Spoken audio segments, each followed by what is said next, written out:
Joining me right now is Texas Congressman and House Foreign Affairs Committee member Michael McCaul. Congressman, it's great to have you this morning. Thanks so much for being here. Thank you, Maria. So I want to ask you about China, Congressman. But before I get to that, let's talk about this bill. Apparently, the House wants to have a full debate about this. What will be the debate, Congressman? And do you believe that this will get passed in the House? Well, it's $2 trillion, so we don't think passing by unanimous consent is the right way to go. So there will be a debate. I don't think it's going to be very long.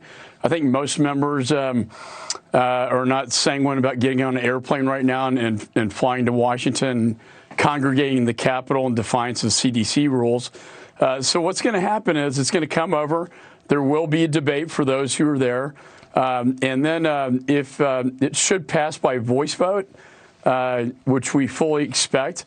If not, if somebody calls for a recorded vote, then it will go to what's called a proxy vote. This really hasn't happened before, which means another member can vote for another member by proxy. That will allow us to move very quickly on the House floor to get this thing passed and to the president's desk ASAP, without requiring a lot of the members who may be at high risk, maybe older members of Congress or people with lung disease, to not have to get on the airplanes. And so I anticipate fully by Friday, this will go to the president's desk and will be signed into law. Okay. And you think this will be obviously have a big impact? I do. I think the biggest provision in this bill is a small business relief. It allows them to stay open, keep their employees on the payroll, not fire them, kind of keep things moving until we get through this crisis, give them cash flow, give them liquidity so they don't have to shut down. What we don't want to see happen are all these small businesses shutting down, and then when we come into the rebound phase, they're not there anymore. So we're trying to keep them afloat in the short term so they're there in the long term. Let me ask you about China, Congressman. I know you've thought about this a lot, particularly the coronavirus misinformation campaign that's going on. Just spoke with Michael Pillsbury about this. But Secretary of State Mike Pompeo spoke out after yesterday's video meeting of the G7 on how China is spreading false information about the coronavirus. Watch the Secretary here. There was a lot of discussion today amongst the G7 about the intentional disinformation campaign that China has been and continues to be engaged in. You see it in the social media. You see it in remarks from senior people inside the Chinese Communist Party talking about whether this was a U.S. brought to China. I mean, this is crazy talk.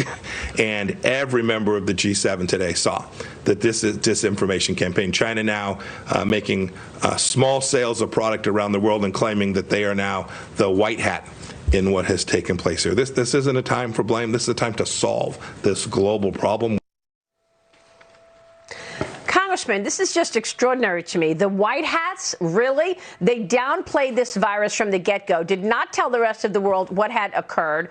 And then in the middle of the crisis, we see a report from Chinese state media, Chinese reporters saying that, well, if Beijing wants, they will hold back active drugs that America needs right now in the middle of their crisis over COVID-19. Right, and they're price gouging Europe. They're not giving these test kits for free. It's like starting a wildfire that's taking burning homes down and showing up with buckets of water to put it out. They started this wildfire. It's very clear to me. They started this disinformation campaign blaming the United States military as though they're responsible for coronavirus, when we all know the truth. This started in late November, early December. The doctors who were warning the Chinese Communist Party were detained for doing so and questioned and had to retract their statements. This was about a month before the World Health Organization even knew about what was going on. That was a precious month. Meanwhile, there's a big festival going on in Wuhan that had 5 million people going in and leaving Wuhan on domestic and international flights, bringing the first case into the United States in January. This could have been contained. This could have been stopped, but China was trying to cover it up.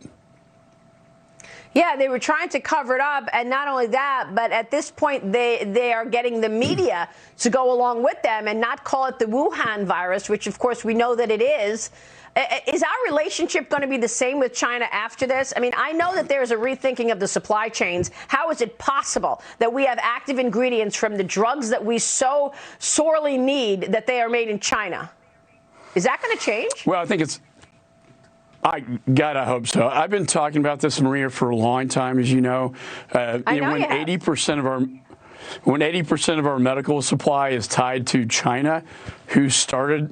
They didn't start just this virus, Maria. They started the SARS virus, the avian flu virus. They all came out of these exotic wildlife wet markets, they call it, where they poach endangered species, bring them in, kill them live, and these viruses mutate and then jump to humans.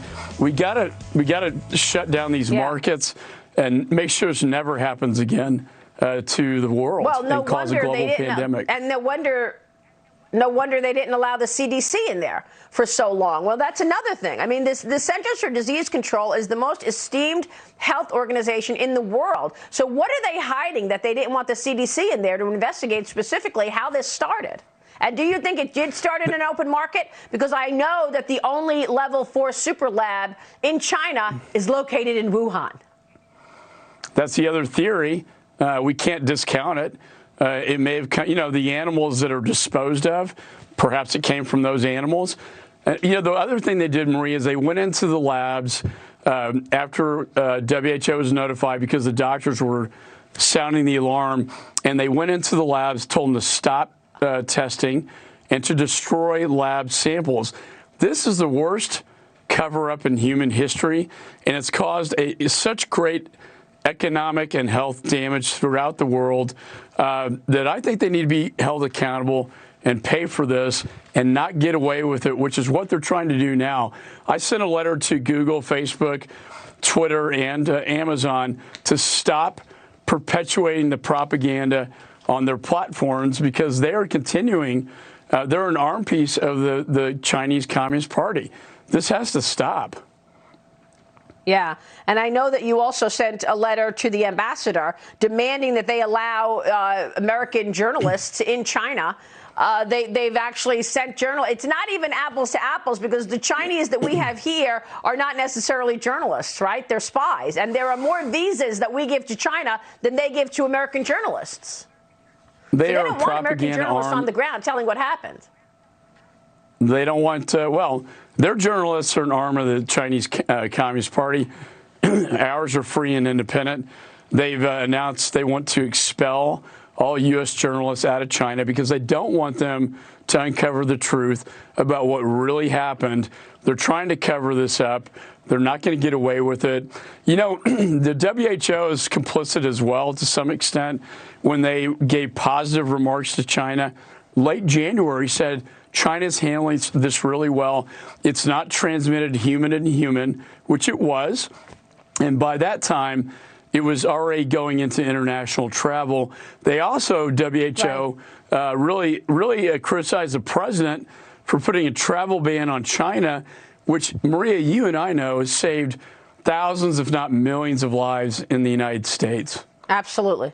Absolutely. You're absolutely right. And the guy running the World Health Organization is a proxy of China, I'm told. And I just want to point out that I just found this out. The United States pays 25% of UNICEF and WHO funding. So we're paying 25% of their funding, and yet they are also agreeing with China on all of this stuff. That's something to think about. That's another conversation for another day. But, Congressman, it's great to get your insights this morning. We so appreciate your time.